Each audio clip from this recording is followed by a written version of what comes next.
Hi, it's Doug Sharpe from Canada Family Action and the National Leadership Briefing. I'm here in Calgary. I'm in Alberta because we have an election here going on, and this province is important to me. I'm actually originally from Calgary, and I love this city. I love this province. I love the people. I love the way that they're so they're hungry to move ahead. They're hungry to achieve. Whenever times have gotten tough, Albertans have always gotten right back up, and they've just taken advantage of all the opportunities that are in front of them. And I want to see that again for our province. It's been a couple of tough years out here. You know, it's like I've seen what's happened to the oil and gas industry. I've seen what's happened to a lot of the small and medium-sized businesses because of bad governments of the past and pandemics and all the other things that have gone on.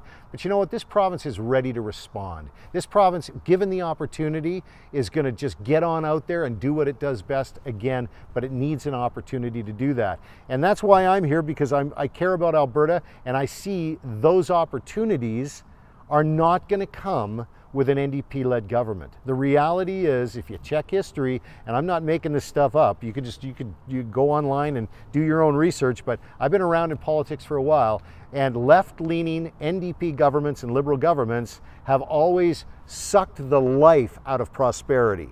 They have always eventually demonstrated to the people that they do not work. And the greatest advances in economics and prosperity for the people and the citizens has always come from conservative governments. Now you might say, well, Doug, wait a second, what about the vulnerable? You want to know what? You start putting a ton of money in the provincial coffers, and a conservative government that's compassionately led will take care of the vulnerable people. Anything they've told you about conservative governments being hard-hearted, those are NDP and Liberal taglines that are intended to create an illusion in your mind that conservatives hate grandmother and want to push her off a cliff.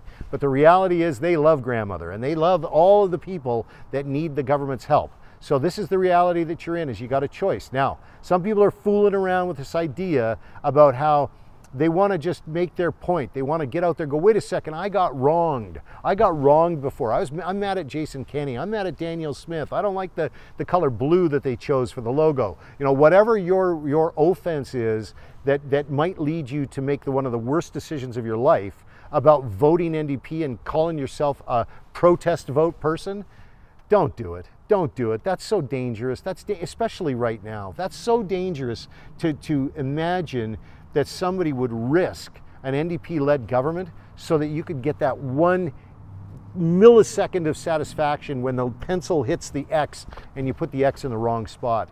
It's just not worth it. You've got to fight right to the very end. You've got to show up on EDAY, and you've got to give Alberta a chance by electing a conservative-led government. That's the choice in front of you right now, is prosperity and economic prosperity and opportunity, or massive expansion of government. So please make the right choice on EDAY. Don't fool around with the protest votes. Don't fool around with the idea of not voting. Some people are going, I'm so mad I'm not going to vote. Don't do that. You've got to vote May 29th, and you got to vote blue. You got to make sure you put that UCP government in there and give Danielle Smith a chance. Whether you like her or not, you're going to have to give her a chance to work with her members of the Legislative Assembly and actually get this province humming again, because given the opportunity to remember, you as an Albertan, I know you can run the field. Give yourself a chance to. Now, we've done some more videos that you can share with people that will encourage them to get out to the polls on EDAY. And all you have to do is just click on the top right-hand corner of the video right here.